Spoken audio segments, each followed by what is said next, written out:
৮০ দশকের ইন্দোনেশিয়ার প্রত্যন্ত গ্রাম মাজেনাং। এই গ্রামের মাটিতে শুয়ে আছে অগণিত অভিশপ্ত লাশ। সন্ধ্যা পেরোলেই লাশের খাটিয়া বহনকারী এক পাল বের হয়। তবে শোনা যায় তাদের চোখে কোনো মানুষ পড়লেই হতে হয় নৃশংস খুনের শিকার। এই গ্রামেরই মেয়ে জিয়া। শহরে থাকা বিধায় সে তার মায়ের সাথে শেষ সময়টুকু কাটাতে পারেনি। তবে তার মৃত্যুর খবর শুনে তার শেষ অন্ত্যেষ্টিক্রিয়ায় এসেছে এই গ্রামে।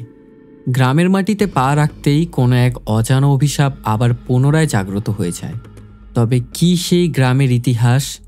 কারাই বা কফিন বহনকারী নরঘাতক?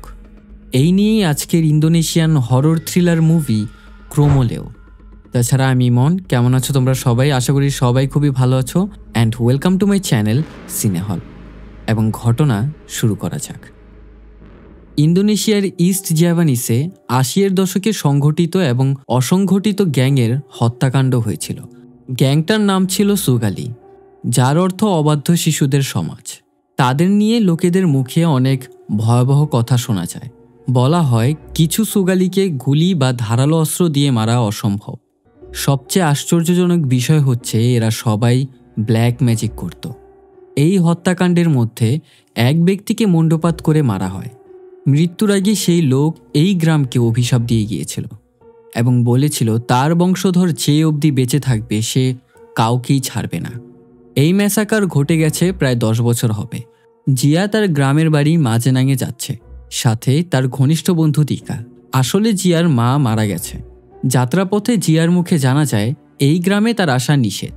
তবুও শত উপেক্ষা করে সে তার গ্রামের বাড়ি যাচ্ছে। আরও জানা যায় তার বাবা দীর্ঘ 10 বছর ধরে নিখোঁজ। এখনও অবধি তার খোঁজ মেলেনি। আজকের আবহাওয়া কিছুটা মেঘাচ্ছন্ন। তাছাড়া আকাশে পাখিরা ছটফট করছে। তারা যেন কোনো অজানা ইতিহাসের সাক্ষী হতে চলেছে। জিয়া ও দিকা দীর্ঘ যাত্রা শেষে গন্তব্যস্থলে এসে পৌঁছায়। তবে গ্রামের মাটিতে পা রাখতেই বজ্রপাত শুরু হয়। জিয়ার মায়ের দাফন শেষ হয়ে গেছে। জিয়াকে দেখে তার নানা কিছুটা গম্ভীর। তার চেহারায় কোনো এক অজানা চিন্তার ছাপ। জিয়া তার নানার চেহারা দেখে এটা বুঝতে পারে সে তাকে দেখতে চায় না।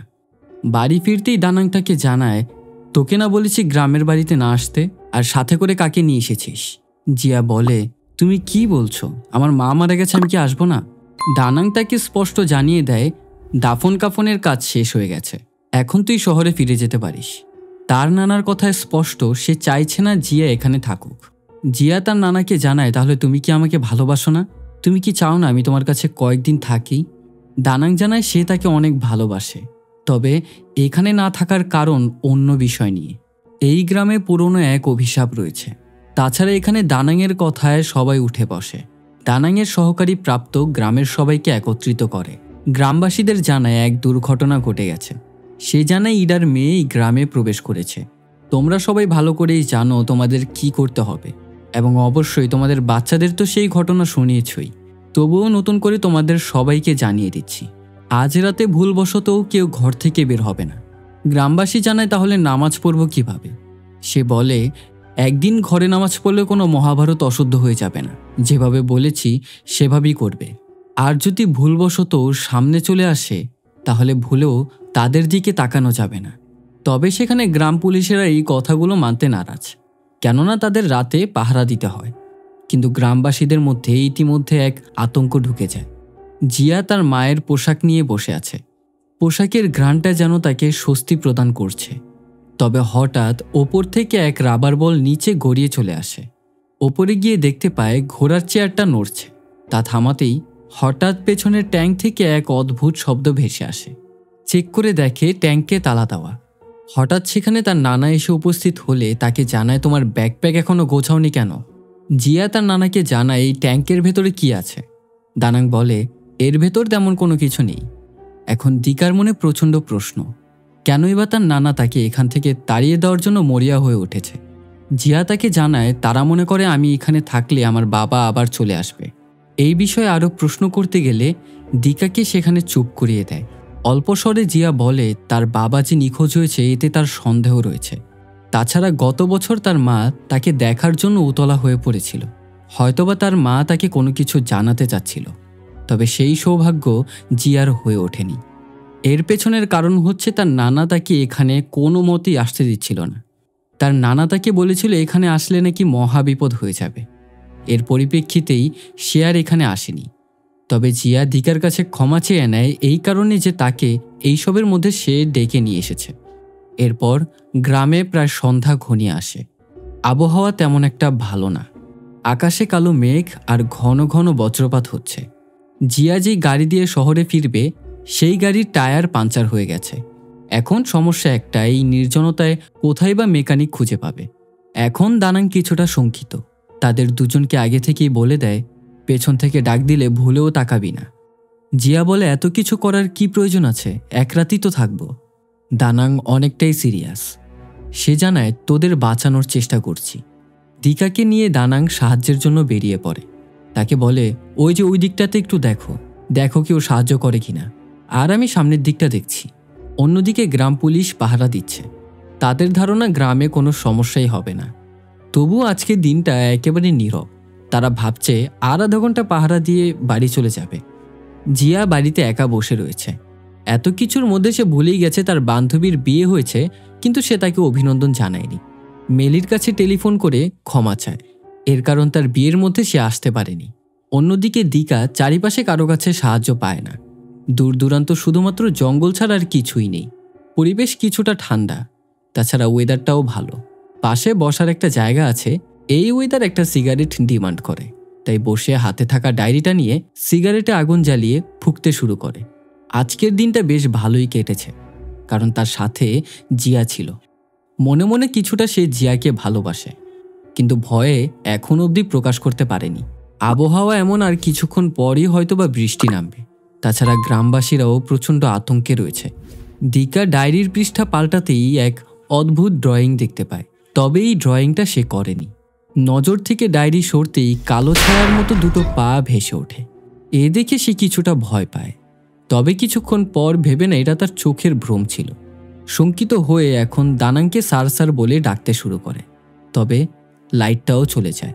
গ্রামে ছড়িয়ে পড়ে লাশবাহী একদল আতঙ্ক। যেখান দিয়েই হেঁটে যাচ্ছে চারিপাশে কুয়াশা। গ্রাম পুলিশ এই কাফেলাকে দেখে বলতে শুরু করে, এই ঘরে যাও না কেন, কোথায় যাচ্ছ? পাশেরটা আউযুবিল্লাহি মিনাশ শাইতানির রাজিম বলেই এক দৌড়। পাশে তাকিয়ে দেখে তার পেছনে কেউ নেই। ইতিমধ্যেই সেই নরখাদক তার সামনে। ভয়ে এসে চিৎকার দিয়ে এক দৌড়। অন্যদিকে মেলির মাও তাদের দেখতে পায়। তড়িঘড়ি করে ঘরের মধ্যে পৌঁছে তার মেয়েকে এক আলমারির ভেতরে লুকিয়ে রাখে। তাকে বলে কোনোভাবে এখান থেকে বের হবে না। দিকা ভয় পেয়ে এসে গাড়ির এখানে লুকিয়ে আছে। পাশ থেকে জিয়া এসে তাকে বলে, এখানে কি করছো? কোনো কথা না বলেই জিয়াকে নিয়ে সেখান থেকে চলে যাচ্ছে। জিয়া বলে, থামো, কি হয়েছে শুনি। এই গ্রামের মধ্যে কোনো কিছু আছে, আমি নিজ চোখে দেখেছি। এখানে আর একটা মুহূর্তও থাকা যাবে না। কেন, তুমি কি দেখেছ? এবার দিকা তাকে জানায় এক লাশ বহনকারী কাফেলা দেখেছে। আরও জানে এরা কোনো মতেই মানুষ হতে পারে না, তারা সবাই মৃত।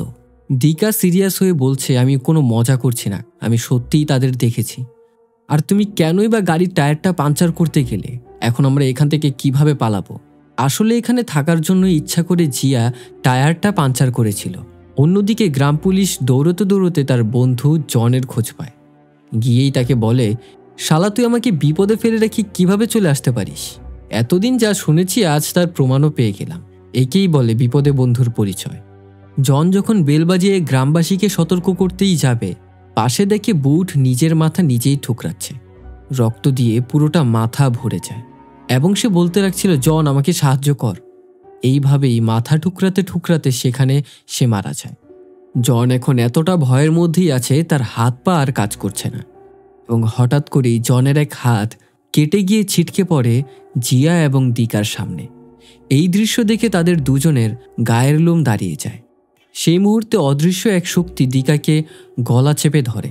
দানাং চলে এসে হাওয়ায় এক গুলি চালায়, যার ফলে দিকা অদৃশ্য শক্তি থেকে মুক্তি পায়। অন্যদিকে মিলার মা ভয়ে খাটের নিচে গিয়ে লুকিয়ে পড়ে। হঠাৎ কোনো এক অদৃশ্য শক্তি তাকে টেনে নিয়ে দূরে ছুঁড়ে ফেলে দেয়। গলায় চেপে ধরে তাকে শূন্যে ভাসাতে শুরু করে। এক পর্যায়ে তার পেট চিরে সম্পূর্ণ নাড়ি ভুঁড়ি বের করে ফেলে। এই সম্পূর্ণ ঘটনা তার মেয়ে আলমারির ভেতর থেকে লুকিয়ে লুকিয়ে দেখছে। ভয়ে সেখানে সে বাকরুদ্ধ। অন্যদিকে জঙ্গলের পথ ধরে দানাং, জিয়া এবং দিকা সেখান থেকে পালাচ্ছে। হঠাৎ দিকার পা ধরে কে যেন টেনে বসে। দানাংয়ের কাছে এক আয়না, এদের একমাত্র আয়নাতেই দেখা যায়। দিকা সে অবয়ব থেকে ছাড়া পেয়ে গেলে দানাংকে সেখানে রেখেই জিয়াকে নিয়ে পালানো শুরু করে। জিয়া তার নানাকে ছাড়া এখান থেকে যাবে না। দিকা জিয়াকে বোঝানোর চেষ্টা করে তার নানা এখনো অবধি বেঁচে আছে, এই অবধি তারা তার কোনো ক্ষতি করতে পারেনি। এদের কাছ থেকে কিভাবে বাঁচতে হয় তা সে জানে, তোমার এটা নিয়ে চিন্তা করার কোনো প্রয়োজন নেই। তবে তারা দুজন সেখানে শঙ্কিত, কেননা রাতটা কোথায় কাটাবে। জিয়া জানায় সামনেই তার ফ্রেন্ড মিলার বাড়ি, এবং হাঁটতে হাঁটতে অবশেষে তাদের বাড়ির সামনে গিয়ে পৌঁছায়। সম্পূর্ণ বাড়ি অন্ধকারে আচ্ছন্ন। বাড়িতে প্রবেশ করেই মিলা বলে কয়েকটা ডাক দিতে শুরু করে, তবে কারো কোনো সাড়া শব্দ পাওয়া যায় না। দিকা তাদের ড্রাইভারকে কল দিচ্ছে, তবে টেলিফোনেও সংযোগ নেই। জিয়া মেঝেতে পড়ে থাকা রক্ত দেখে উপরে তাকাতেই এক চিৎকার দিয়ে বসে। ঝুলে আছে মিলার মায়ের ক্ষতবিক্ষত লাশ। চিৎকার শুনতে পেয়ে আলমারির ভেতরে মিলাও চিৎকার দিয়ে বসে। জিয়া তাকে জিজ্ঞাসা করে কি হয়েছে। এর উত্তরে মিলা জানায় ক্রোমোলেও এসেছে, তারা সেখানে যাওয়ার পথ খুঁজে পাচ্ছে না। দিকা জানায় এখান থেকে যেভাবেই হোক রাতের মধ্যে বেরিয়ে যেতে হবে। আশ্চর্যের বিষয়, এই মধ্যরাতে ঘন জঙ্গল এক গাড়ি তাদের দিকে এগিয়ে আসছে। হাতে ইশারা করে ডাক দিলেই হঠাৎ তারা লক্ষ্য করে এটা কোনো গাড়ি নয়, বরং এতক্ষণ যা দেখছিল সেটা তাদের ভ্রম ছিল। দিকার অনুভব হলো তার পা একটা নেই। সে কান্নায় ছটফট করতে থাকে। এই কাটা বানিয়ে তারা দুজন দিকাকে বহন করে সেখান থেকে দৌড়াচ্ছিল। পা কাটার প্রচণ্ড ব্যথা তার সহ্য হচ্ছিল না। আজ অবধি দিকা তাকে একটা কথা বলতে পারেনি। জিয়াকে সেখানে জানায়, আমি তোমাকে ভালোবাসি। মুহূর্তের মধ্যেই দিকার পেট চিরে যায়, যেমনটা তার পেট থেকে আস্ত নাড়ি ভুঁড়ি বের করে ফেলা হচ্ছে। এই দৃশ্য দেখে জিয়া নিজেকে সামলাতে পারেনি এবং অঝরে কান্না করেই যাচ্ছে। বিষয়টা জিয়াকে গভীরভাবে এতটাই শক করেছে, মুহূর্তের মধ্যেই অজ্ঞান হয়ে পড়ে যায়। অন্যদিকে দানাং প্রাপ্তর বাড়িতে চলে যায়। গিয়েই তাকে বলছে রক্ষা কবচটা কোথায়। দানাং প্রাপ্তকে তার সাথে নিয়ে যেতে চাচ্ছিল, তবে প্রাপ্তর স্ত্রী তাকে কোনোভাবেই যেতে দিবে না। বেশ ভালো কথা, তবে দানাং যখন তার কাছ থেকে রক্ষা কবচ চাচ্ছিল সেটা সে দিতে ইতস্তত বোধ করছিল। অন্যদিকে এক অন্ধ লোক জিয়া এবং মিলিকে কিডন্যাপ করে নিয়ে আসে। জিয়া চিৎকার করতে চাইলে বন্দুক টান করে তাকে চুপ করিয়ে দেয়। আমি তোমার জন্য অনেক দিন যাবৎ অপেক্ষা করে যাচ্ছি, তবে আজ সেই অপেক্ষার অবসান ঘটল। অনেকক্ষণ যাবৎ চুপ করে থেকে লোকটা একটা শব্দ বলল, যেটা ছিল ক্রোমোলেও। সে জানায় আজ রাতে যত মানুষ মারা গেছে তারা সবাই এই ক্রোমোলেওর কারণেই মারা গেছে। অন্যদিকে দানাংয়ের অতিরিক্ত চাপের কারণে প্রাপ্ত তার লকেটটা দিতে বাধ্য হয়। আসলে এটা রক্ষা কবচ। দানাং তাকে বলে জিয়ার বাবা আবার পুনরুজ্জীবিত হয়ে গেছে। তাছাড়া সুরক্ষার জন্য প্রাপ্তর কাছ থেকে লবণযুক্ত কিছু বুলেট সে নিয়ে নেয়। অন্যদিকে জিয়ার কাছে সে অন্ধলোক তার পরিচয় দেয়, তার নাম ইয়ান্ত। দেখা যায় জিয়ার গলায়ও তার দাদার মতোই এক রক্ষা কবচ আছে। ইয়ান্ত তার কাছ থেকে সেটা নিয়ে তাকে জানায় এই রক্ষা কবচটাই এতদিন যাবৎ তোমাকে বাঁচিয়ে রেখেছে। জিয়া তাকে জানায় কিসের থেকে বাঁচিয়ে রেখেছে। এর উত্তরে সে জানতে পারে তার বাবার অভিশাপ থেকে। এখানে রিভিল হয় গল্পের আসল রহস্য। ঘটনা হচ্ছে 1984 সালের, যেদিন ইন্দোনেশিয়ার ইস্ট জাভানিসে সুগালি নামের এক গ্যাংকে চিরতরেই পৃথিবীর বুক থেকে মুছে দেওয়া হয়। সেই ট্যাটুযুক্ত সন্ত্রাসী বাহিনীর মধ্যে একজন ছিল জিয়ার বাবা, যার নাম জারত। ইয়ান্ত একে একে বলতে থাকে সম্পূর্ণ ঘটনা। তখনকার সময়ে সুগালি গ্যাং ক্রমাগতই শক্তিশালী হয়ে উঠছিল, তাদেরকে কোনোভাবেই থামানো যাচ্ছিল না। এর পেছনের কারণ হচ্ছে সুগালি গ্যাংয়ের কিছু কিছু মেম্বাররা ব্ল্যাক ম্যাজিকের সাথে যুক্ত ছিল। তাদের মধ্যে একজন ছিল জিয়ার বাবা জারত। এক বিশেষ কালো জাদুর ফলে তার বাবা অমরত্ব হাসিল করেছিল। সে জানে আসল কালপ্রিট হচ্ছে তোমার নিজ নানা। শুরু থেকেই তোমার বাবাকে মেয়ের জামাই হিসেবে সে মেনে নিতে পারেনি। পরবর্তীতে দানাং প্রতিপক্ষ দলের সাথে হাত মেলায় এবং জারতের সাথে থেকে থেকে তার ব্যাপারে আস্তে আস্তে জানতে শুরু করে। একদিন তাকে ধরে নিয়ে এসে তার নিজ নানাই তার বাবাকে শিরচ্ছেদ করে মেরে ফেলে এবং মরে যাওয়ার আগে এই গ্রামকে অভিশপ্ত করে যায়। এমনকি সে নিজেও দানাংয়ের সাথে জড়িত ছিল। যখন তার বাবার শিরচ্ছেদ করা হয় সেই সময় সেখানে সে উপস্থিত ছিল। ইয়ান্ত তাকে জানায় তার গলায় যে রক্ষা কবচ আছে সেটা তার বাবার দাঁত দিয়ে তৈরি এবং এর ফলেই এতদিন যাবৎ সে বেঁচে ছিল। তবে সেই ম্যাসাকারে যেই সুগালি মেম্বাররা মারা গেছে তারা সবাই অতৃপ্ত আত্মা হয়ে গ্রামে ঘুরে বেড়ায় এবং তাদেরকেই বলা হয় ক্রোমোলেও। এর অর্থ হচ্ছে গোরক্ষতক। ক্রোমলেও তাদেরকেই বলা হয় যারা লাশ খননের কাজ করে অথবা লাশ বহন করে থাকে। যদি ভুলবশত তাদের চোখে চোখ পড়ে যায় তাহলে তার অস্তিত্বই সংকটে পড়ে যায়, এবং এই কারণেই ইয়ান্তো নিজের চোখ নিজেই অন্ধ করে ফেলেছে, যাতে করে সে তাদের দেখতে না পারে। অন্যদিকে দানাং প্রাপ্তর সাথে কথা বলে ঘর থেকে বের হয়ে গেলে দরজায় আবারও কড়া নড়ার শব্দ। কণ্ঠটা দানাংয়ের। প্রাপ্ত, গেটটা খুলতো, কথা আছে। গেট খুলে বাইরে তাকাতেই দেখে কিছুই নেই। পেছন থেকে প্রাপ্তর স্ত্রী হাতি ইশারা করে কি যেন দেখাতে চেষ্টা করছে। দেখা যায় লাশ বহনকারী পাল তাদের সামনে ঘরের দিকেই ধেয়ে আসছে। এতদিন প্রাপ্তর পরিবারকে রক্ষা করে আসছিল সেই রক্ষা কবচ, তবে দানাং সেটা নিয়ে যাওয়াতে তাদের ওপর ভর করে বসে। প্রাপ্তর স্ত্রীকে গলা চেপে ধরে শূন্য ভাসাতে শুরু করে। বুলেটগুলো দানাং নিয়ে গেছে, যেটা দিয়ে তাদের উপর আক্রমণ করা যায়। পাশের ঘর থেকে তা নিয়ে আসতে গেলেই এসে দেখে তার স্ত্রী আর বেঁচে নেই। ভয়ে বাইরে গিয়ে গেট বন্ধ করে দিতেই ঘুরে দেখে তার সামনেই ক্রোমল। আতঙ্কে হাড় হিম হয়ে যাচ্ছে। সেই মুহূর্তেই পা থেকে শুরু করে মাথা অবধি পুরোটা শরীর দু টুকরোতে পরিণত হয়। অন্যদিকে দানাং জিয়াকে তন্ন তন্ন করে খুঁজছে। গাড়িতে পৌঁছে গিয়ে দেখে সেখানে মৃত লাশ পড়ে আছে। হঠাৎ করে মেলির জ্ঞান ফিরে আসলে সে নিজেকে বাঁধা অবস্থায় দেখতে পায়। কোনো মতে হাতের বাঁধন ছুটাতেই জিয়া এবং ইয়ান্তোর কথোপকথন শুনতে থাকে। তাছাড়া ইয়ান্ত সেখানে বলছিল তোমার বাবাকে তোমার নানা দুই টুকরোতে সমাধি দিয়েছিল, তার খুলি একদিকে এবং বডি অন্যদিকে। তাছাড়া সে এর থেকে বাঁচার উপায়ও বলে দেয়। এখন করণীয় হচ্ছে তার খুলি খুঁজে এনে তার বডির সাথে জোড়া লাগাতে হবে। এর ফলে তোমার বাবা রক্তে মাংসে পুনরায় পুনরুজ্জীবিত হবে। তাকে মারার একটি উপায়, সেটা হচ্ছে তার নিজের বংশধরের হাতেই তার মৃত্যু। তোমার নানা চাচ্ছে তোমার মাধ্যমে এই অভিশাপটাকে একেবারে শেষ করে দিতে। ছুরিতে তোমার রক্ত লাগিয়ে তোমার বাবাকে স্ট্যাব করলেই সে মারা যাবে। জিয়া তার কাছে ওয়াদাবদ্ধ হয় যে সে এই অভিশাপ থামাবে, তবে ইয়ান্ত তা চায় না। এর কারণ হচ্ছে সে নিজেও একজন সুগালি গ্যাংয়ের মেম্বার ছিল। যখন তাদের গ্রুপের মানুষদের মারা হয় তখন এই গ্রামের সমস্ত মানুষ চুপ ছিল, এবং ইয়ান্ত চায় এই গ্রামের মানুষ ধুকে ধুকে মরুক। ইয়ান্ত যখন জিয়ার ওপর গান পয়েন্ট করে ঠিক সেই মুহূর্তেই তার নানা এসে উপস্থিত হয়। তাদের দুজনের মাঝে প্রচণ্ড ধস্তাধস্তি হয় এবং এক পর্যায়ে সে অক্ষত হয়ে যায়। দানাং তাকে ছাড়িয়ে আনলে জিয়া তার নানার কাছ থেকে সমস্ত ঘটনা জানতে চায়, তবে এর উত্তরে দানাং তাকে কিছুই জানায় না। সে জানায় আমাকে শুধুমাত্র বিশ্বাস করো, পরে তোমাকে সব ঘটনা খুলে বলবো। জিয়া তার কথা মানতে নারাজ এবং সে সব কিছু জানতে চায়। এর উত্তরে দানাং তাকে জানায় তার পিতা কখনোই ভালো ছিল না, সে ব্ল্যাক ম্যাজিক প্র্যাকটিস করত। তাছাড়া ছিল এক সন্ত্রাস বাহিনীর সদস্য। এমনকি তোমার মা এই সত্য জানতে পেরে তাকে প্রচণ্ড ঘৃণা করতে শুরু করে। একে তো সে গ্রামের মধ্যে দাঙ্গা সৃষ্টি করত, দ্বিতীয়ত বড় এক সন্ত্রাসী গ্রুপের সঙ্গে তোমার বাবা ভিড়ে যায়। তাছাড়া তাকে মারার জন্য আমাকে প্রচণ্ড চাপ দেওয়া হচ্ছিল। আমি যদি নিজের হাতে না মারতাম তাহলে তাকে অন্য কেউ মেরে দিত। জিয়া এইসব কথা শুনতে একেবারে নারাজ। সে জানায় আমি এতটুকু জানি আমার বাবা ছোট থাকতে আমাকে অনেক ভালোবাসত, অন্তত সে তার ফ্যামিলিকে ভালোবাসত। তাকে মারার কোনো অধিকার নেই তোমার। কথোপকথনের মাঝে জিয়া তার রক্ষা কবচটাও ছিঁড়ে ফেলে দেয়। ঠিক সেই মুহূর্তেই জিয়ার ওপর আক্রমণ করে বসে সেই ক্রোমলেওরা। দানাং তাকে বাঁচাতে গেলে কোনো উপায় খুঁজে পায় না, এবং এখনই সঠিক মুহূর্ত জারদকে পুনরুজ্জীবিত করা। ইমিডিয়েটলি সে চলে যায় গ্যারেজ রুমে, যেখানে উপরে টানানো রয়েছে জারদের লাশ। অন্যদিকে ক্রোমলেওরা জিয়ার দিকে ধেয়ে আসছে। এক পর্যায়ে কাছাকাছি চলে আসলে সে ভয়ের সাথে তাদের কফিনটা চেক করতে যায়। গিয়ে সে দেখতে পায় তার নিজের লাশ সেখানে পড়ে আছে।